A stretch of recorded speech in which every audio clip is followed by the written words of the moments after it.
കശുവണ്ടി കോർപ്പറേഷൻ അഴിമതി കേസിൽ പ്രതികൾക്കെതിരായ പ്രോസിക്യൂഷൻ അനുമതി ഉത്തരവ് സർക്കാർ തിരുത്തും. പ്രതിക്ക് അനുകൂലമായ പരാമർശങ്ങൾ ഉത്തരവിലുള്ളത് പ്രതി തന്നെ പരസ്യമാക്കിയതിന് പിന്നാലെയാണ് നടപടി. ഹൈക്കോടതിയുടെ സമ്മർദ്ദം മൂലമാണ് പ്രോസിക്യൂഷൻ അനുമതി നൽകുന്നതെന്നും കേസിനെ കുറിച്ച് ചിന്തിക്കാൻ സമയം കിട്ടിയില്ല എന്നുമാണ് ഉത്തരവിലുള്ളത്. അസാധാരണ വിശദീകരണമുള്ള ഉത്തരവ് കോടതിയിലെത്തിയാൽ തിരിച്ചടിയാകുമെന്ന് മനസ്സിലാക്കിയാണ് അഡ്വക്കേറ്റ് ജനറൽ ഉത്തരവ് ഹാജരാക്കാതിരുന്നത്. 6 വർഷം ഇടത് സർക്കാർ പല കാരണങ്ങൾ പറഞ്ഞ് തടഞ്ഞുവെച്ച പ്രോസിക്യൂഷൻ അനുമതിയാണ് ഇന്നലെ UDF സർക്കാർ നൽകിയത്.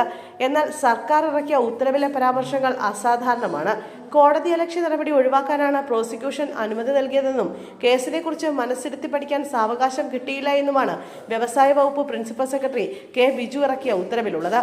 തെളിവ് വിലയിരുത്തുന്നതിൽ ഹൈക്കോടതി വിചാരണ കോടതിയെ പോലെ പെരുമാറിയപ്പോൾ സമ്മർദ്ദം കാരണം പ്രോസിക്യൂഷൻ അനുമതി നൽകാൻ സർക്കാർ നിർബന്ധിതരായെന്നും ഉത്തരവിൽ കുറ്റപ്പെടുത്തുന്നു.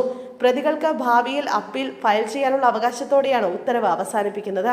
ഹൈക്കോടതിയിൽ നൽകേണ്ട സർക്കാർ ഉത്തരവിലെ ഈ അസാധാരണത്വം തിരിച്ചറിഞ്ഞതും കടുത്ത നടപടി ഒഴിവാക്കാനുമാണ് അഡ്വക്കേറ്റ് ജനറൽ ജയ്ജു ബാബു ഉത്തരവ് ഹാജരാക്കാൻ കൂടുതൽ സാവകാശം തേടിയത്.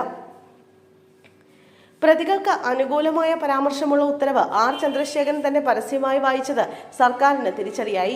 നിയമവൃത്തങ്ങളിലും ഉത്തരവ് അമ്പരപ്പുണ്ടാക്കി. ഈ സാഹചര്യത്തിൽ ഉത്തരവ് തിരുത്താൻ AG ആവശ്യപ്പെട്ടിട്ടുണ്ട്. AG അറിയാതെ ആരാണ് ഈ ഉത്തരവ് തയ്യാറാക്കിയതെന്ന ചോദ്യവും ഉയരുന്നുണ്ട്.